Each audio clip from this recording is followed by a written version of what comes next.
The question was, Nigeria is clearly one of the top countries in African football, if not the best. Certainly, according to many Nigerians I speak to, it is the best. But how come it's only won the Cup of Nations 3 times? The level of talent that it has, surely it should be doing better than that. Football is a game, you know. At the end of the day, it's a game. And Nigeria has done pretty well. It costs at the Nations Cup only surpassed by 1 or 2 other countries in terms of how far the countries have gone during championship. The national team has won, the bronze medal. Has come third, more than any other country, but has only won it 3 times. And it just shows a certain consistent level. Just as you said, Nigeria has never lacked in the past 40 years, has never lacked for abundance of talent. But for some reason, at the critical times, they don't deliver for one reason or the other. In 1988, for example, they were robbed. If there was VAR in 1988, Nigeria would very easily have beaten Cameroon to win that tournament then. That's just an example, and so on and so forth. But generally, we are happy at what we have achieved. We have done well at every championship except maybe 1 or 2. We may not have won, but we have done well. And this is reflective of the high levels of production of players. The domestic game is not at any high level up till now. And this is mainly because we don't have the facilities, the infrastructure, first-class facilities to develop players who are ready to play at the highest levels. The players that we generate from very bad pitches, playing on very bad pitches, and too many coaches that are not trained, are players that are just individually good, but yet do not understand the game very well. They don't understand organized football, tactics and patterns, and so on and so forth. But they can just play. They can run and play and kick and shoot, So until they go to Europe, they are not honed properly in the finer details of football that is required for you to be very consistent and very good and playing at the highest levels all the time. So we depend on our Europe-born, Europe-trained players for most of our tournaments. And that's the same with many African countries, by the way. And once that becomes the standard, then inconsistency comes in. The players they do not have that fighting spirit, that fire, that energy that bonds with players who are hungry, who see football as a means of their survival. If we lose this, it's like losing our life. So we are going to go out there and die on the field. Those are the things that players grow up on here, which is not the same as players who are playing in Europe, who have to be careful. You don't want to get injured, because if you get injured, you are out of it, and that's it. So you do not dive into tackles. You are not very physical. You are more technical and so on. So that's the difference, really.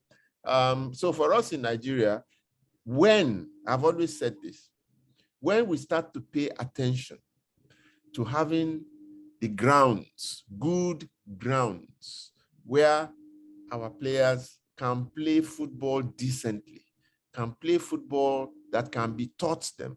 You can teach them how to move, how to defend, how to attack. You can rehearse. You can go and practice over and over again a certain move, things that you cannot do on a bad pitch. If a training pitch is bad, you cannot play organized football. It is impossible. So we have an impossible situation in Africa where the pitches are not good. So our players are not well developed in terms of knowledge of how to actually play, pass, move on and off the ball, defend and attack, and do all those details that are required for you to play at the highest level. We don't have those facilities in Africa. We don't have them in Nigeria specifically. And that has been the bane. Whereas to put those facilities in place is the cheapest aspect, To have level playing green grass fields is the cheapest thing you need in football. But apparently our administrators, which is a different thing again entirely, administrators are mostly politicians. They are not people from the game. They are not former players who understand the things I'm talking about, who will now come and put those things in place. They think that all you need is the square space and then you can play football on any ground. No, that's not the case. So those things have affected the quality of teams that come out of Africa. They have helped the quality of players in terms of individual talent, gifts, expressiveness. You can dribble with the ball. Once you can dribble on a difficult surface with the ball, when you get the green lush field, you can even do it better. So there are pluses and minuses, but the minuses for us in Africa far outweigh the little pluses that you get playing on terrible pitches, which is really our bane in Africa.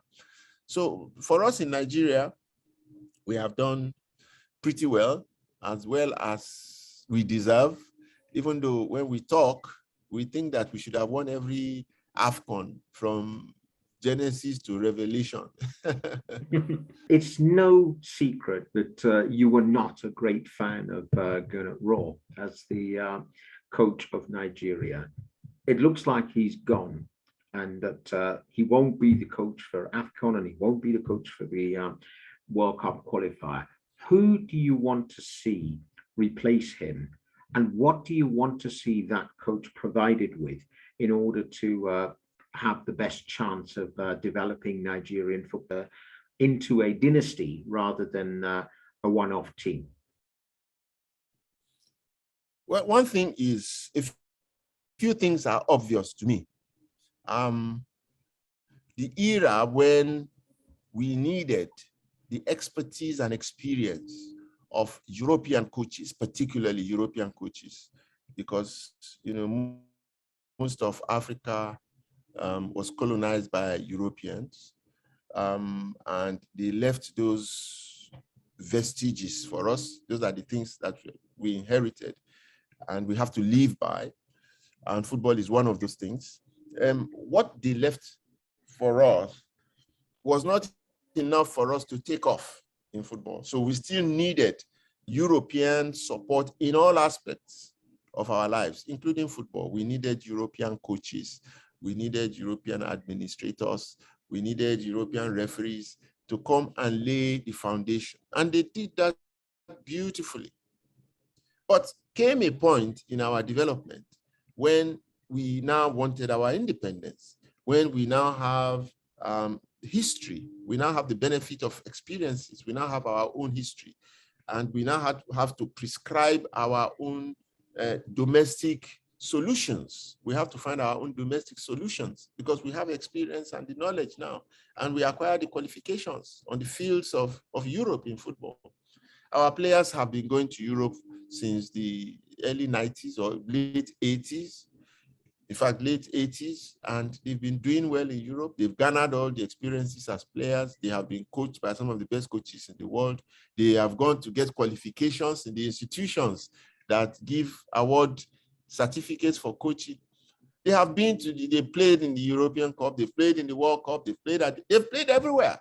So now we have at least 3 generations of Nigerian footballers that have all the requirements and qualifications and experiences to be able to become coaches of their national team. There's patriotism flowing in their blood. There is the culture flowing in their blood. They understand the psychology of the players and of the people. They know the environment. They know all their idiosyncrasies. They know all the gimmicks that players will play and get away with when a foreigner is coaching. They have it all. So that time came. We embarked on that course when people like Stephen Keshi became a coach, and he coached the national team. Sia came and very briefly coached the national team. Of course, they made mistakes. They were going to learn on the job. But no sooner had they, done one or two mistakes and they were changed, and we went back to our colonial prescriptions. We went back to embracing these journeyman coaches from all over Europe. They are not the best coaches in Europe. You never heard of them until they came to Nigeria. Or some of them were jobless. If they were jobless, that meant they didn't have clubs that were clamoring over them. So we got second-rated coaches coming here who did not understand us, who did not understand our game. Of course, they will still go back and pick players from Europe to play for the national team. I just felt, this is personal, I just felt that, look, we were overflogging the usefulness of foreigners in our game, as in our lives. We don't have foreigners running our governments. We are running our governments ourselves. We are making all the mistakes, but we are still running the governments ourselves. We are not saying we have a perfect world, but yes, we still have a world that we are living. Football cannot be separate, cannot be different from the rest of the polity. So we must now go back to our own and give them the opportunity that they would never get in Europe. They would never get those opportunities in Europe to get to coach big teams or coach a national team or do all of those things that become your requirement to coach in your country. They wouldn't get the opportunities. So we are wasting generations of Nigerian players, ex-players. We are wasting generations of experiences that they have garnered. We are denigrating them because we are not recognizing them and honoring them and giving them opportunity to work and to earn a living in our country and to help us develop and teach our young boys. So we are losing so much by embracing these second grade, third grade coaches coming in from Europe.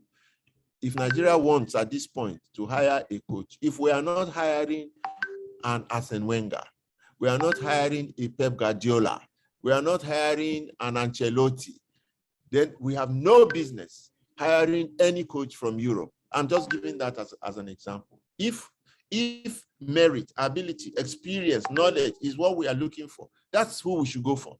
But we know we cannot even afford coaches at that level, and we don't even need them. We need to create opportunities for our own people. If we don't show respect to our own, nobody would show respect to us. So that's what Nelson Mandela said. We need to rise up and start to show respect for our own. If you go all over the world, you will find Nigerians in all fields, in all endeavors of life, doing very well. They are in NASA, they are in technology, they are in all fields, in medicine, they are in law, practicing and doing exceedingly well. Football is not rocket science. Football is just a game, and the rules are very simple and very basic. And if you get the required experiences and qualifications, you can coach. If you're very intelligent, you can coach. So we need to go back and do it. So just to answer your question, I am not in support of any foreigner coming to Nigeria to come and coach. I know that would not be the case because already they are interviewing some other foreigners to come, but that's their own. My own opinion is what I just expressed. I believe we have a pool of, retired ex-international players who are great players in their day, who have acquired the knowledge in Europe, who may not have all the experiences we are talking about, but if we don't give them the opportunity, they would never have those experiences. So we are going to buy our lottery ticket, because if you don't buy the ticket, you will never win the lottery. So we are going to buy our own lottery ticket, and that lottery ticket is that we are going to get our own. That's what I would do. I will get our own. Any one of the generation, starting from the era of Stephen Keshi up till now, anyone that is interested, that we discover is intelligent, that we discover has a little bit of coaching experience, has the coaching qualifications. So why not? I would sink and swim with a Nigerian coach. Unfortunately, we have some that are even doing well already. So why not pick from amongst them? We have an Austin Eguavon who did not have enough time. Yes, he was there before. He could be one of a consortium of Nigerian coaches. We have Finidi George, a very intelligent player. I had always predicted that he would make an excellent coach. You know, we have Emmanuel Amunike that even has a little bit of experience outside of Nigeria. He went to coach Tanzania. And we have the Amokachi, Daniel Amokachi, who had also had stints of coaching experience. You know, from that pool, and there are so many others, from that pool, we can start to develop our own coaches. But beyond that, I think that we should do what Germany did. I think that was in the year 2000 or so, when they went to they went and had a disastrous World Cup and went back home and assembled over 400 or 600 German coaches from all over the country and put them up for a retreat somewhere in Germany. I read about it then, and they sat there over a period of almost a week to examine, to do a post-mortem of the World Cup, to look at what coaches needed to do now, you know, to instill a certain kind of program and discipline in their football across the country, so that there would be some kind of uniformity and understanding of a grand vision for how to teach young players how to play football according to a German tradition. That's what they did. And since then, German football has risen again and has been there, one of the best in the world. They have won one or two World Cups since then. I'm not so sure. But that's what we need to do. The curriculum for coaching in Africa is wrong. The curriculum, what is adopted for coaching in Africa is wrong. The world looks at us and says, go and get a FIFA coaching course. Go and get a CAF coaching course. Who are those that are, you know, running these coaching courses for African coaches? Who are those running it? What are their antecedents? What are the experiences? What's the knowledge? What are they teaching them? They are teaching like the basics of coaching. If you want to play football at the elementary level, just go there and learn how the teaching is done, the basic things, the basic movements in football, attack, defense, you know, you learn all of them. It's open to everybody.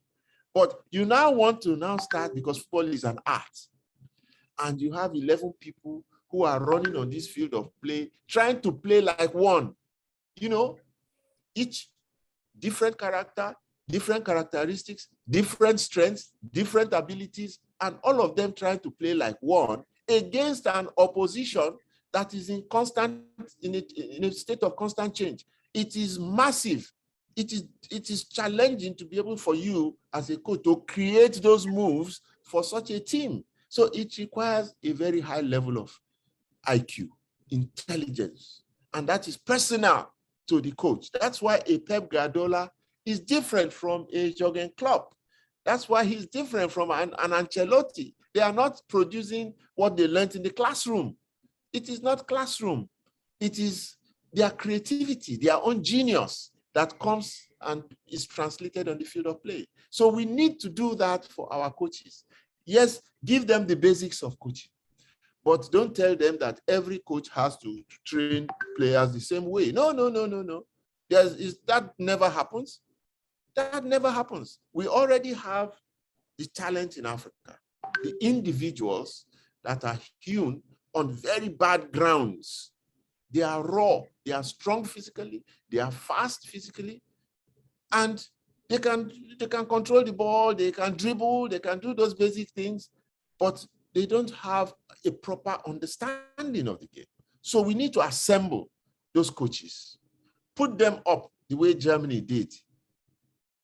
Let them sit down and articulate what the challenges are with coaching generally. Let them come up with solutions as to what it takes for a team to be organized and for a coach to create his own methodology for how the team will play. I give an example. When Otto Gloria, the former president, late president of the Brazilian Coaches Association, who coached Portugal in 1966 and coached Nigeria in 1980, when he came to work in Nigeria, I had an opportunity one night to see him at work before a game. I saw this big chart on his desk, and I asked him what he was doing. And he pointed out, he just explained to me, I saw names, I saw positions on the field, around the football field. I saw the names of the Moroccan defenders and attackers. I saw the Nigerian players, and I saw arrows everywhere. And so I said, Coach, what is it that you're doing? And he says he was playing the game before the game the following day. He was actually playing the game in his mind and on paper. He had studied the Moroccan team. He knew how the players were moving, and the full backs were overlapping. One was overlapping, one was not. He knew how they were playing.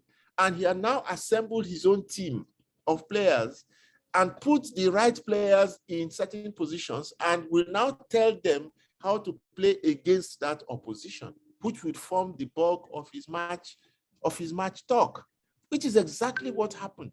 When he assembled us the following day, he was very specific in what he expected every player to expect and every player to play. And it was like magic. My eyes were open. I got on the field of play and I started taking particular notice of how those players were playing.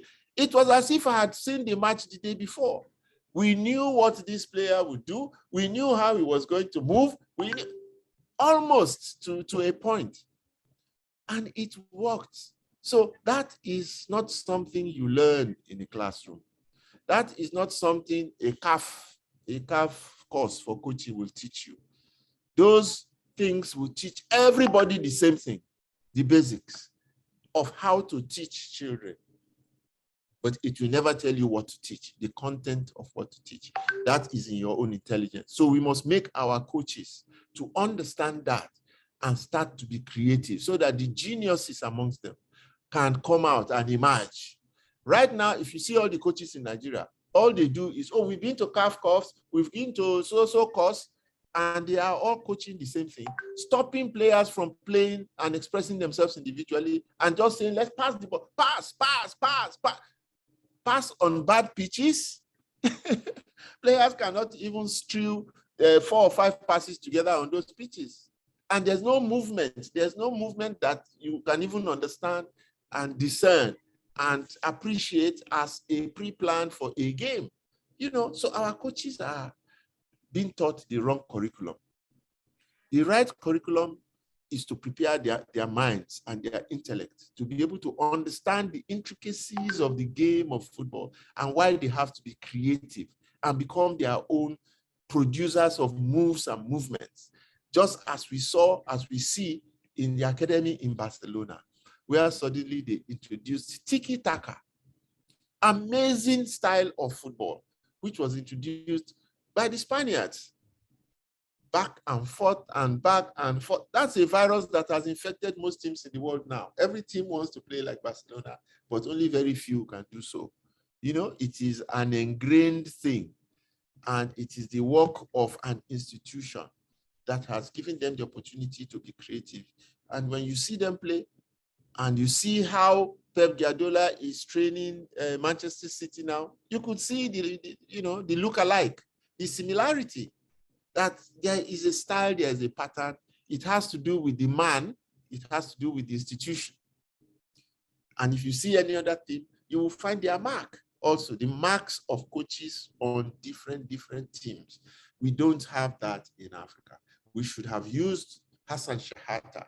We should have used Guanfi in Ghana. We should have used Austin Eguavon in Nigeria. We should have used those ones that have a record of having achieved in football to help us develop, create, this mindset with our coaches to make them flourish as creative geniuses, creative artists, as artisans. Make football an art form.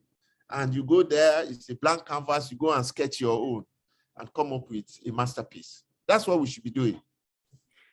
You've mentioned 2 of the coaches I was going to mention. So I'm going to ask about Hassan Shahata, Charles Kumi Jamfi, and Cecil Jones Atuquafe. The reason I'm going to ask about them is in 1965, Charles Kumi Jamfi won AFCON for the second time. He was the first coach to do it, and he retained it. He was at the top of his game, one of the greatest coaches Africa has ever produced. Then comes the February coup, and they want anyone but Jamfi. So they advertise, and a person who answers the call at the request of others was a fitness trainer who has just got his coaching badges, and he is appointed above the head of Charles Kumi Jamfi. This is the double AFCON winner. They lose in 1968. They have taken the African team of the 1960s and lost in the final, and they have actually taken, there's an old adage in football, if it isn't broken, don't fix it. But in this particular case, they fixed it and they broke it. And the end result of this is Jamfi gets fired and they lose one of the great football minds. He comes back later, but they've lost a lot of development that they could have had. Then you have his protege, Cecil Jones Atukoviu. He's the first coach to qualify Benin for the African Cup of Nations. He's the only Ghanaian coach to have won the African treble. And yet he was working on a contract that if he didn't win, he didn't get paid at the end of his career. So you basically have a treble winner working on a no-win, no-fee, effectively. Then you have Hassan Shahata. He makes history. He is the only coach in AFCON history to have won the tournament 3 times in a row. And he's pretty much unemployed. Why does Africa treat its great coaches like this? And what do you think should be done with them?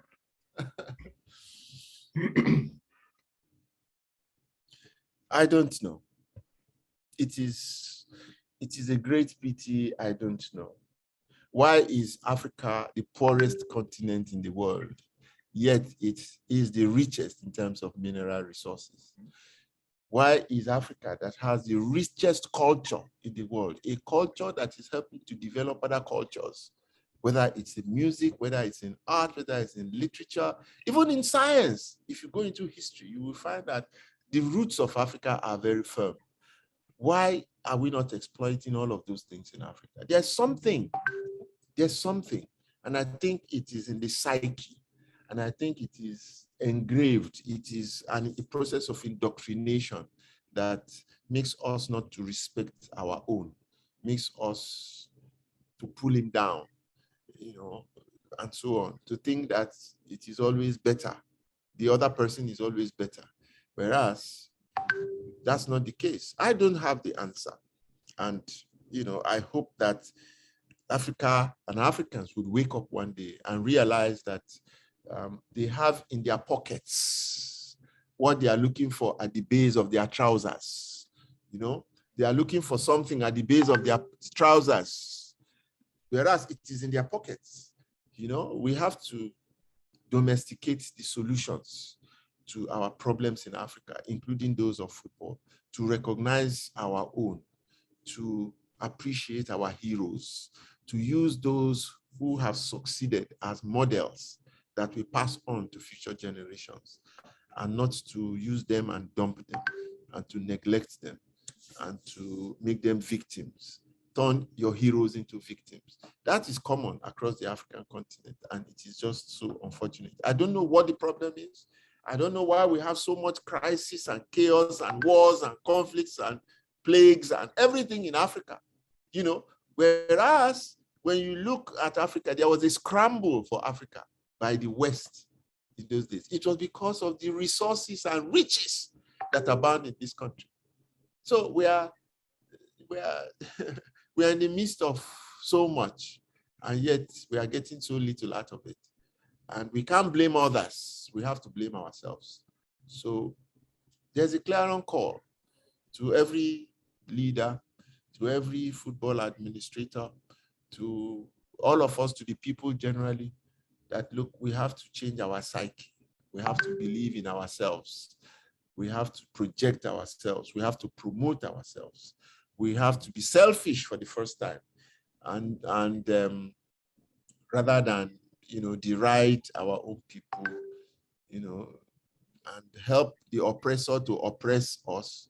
We should liberate our people by having leaders who have a vision, who have the greater interest of the people at heart rather than personal interest, and who want a united Africa, a big, united, friendly Africa that will not be struggling against the rest of the world, but will be promoting models of decency, of honesty, of equality, of friendship, of peace, of development, of community to the rest of the world. That's what we need. We don't need to fight anybody. We just need to be friendly with everybody and to show everybody who we really are. We are not doing that right now.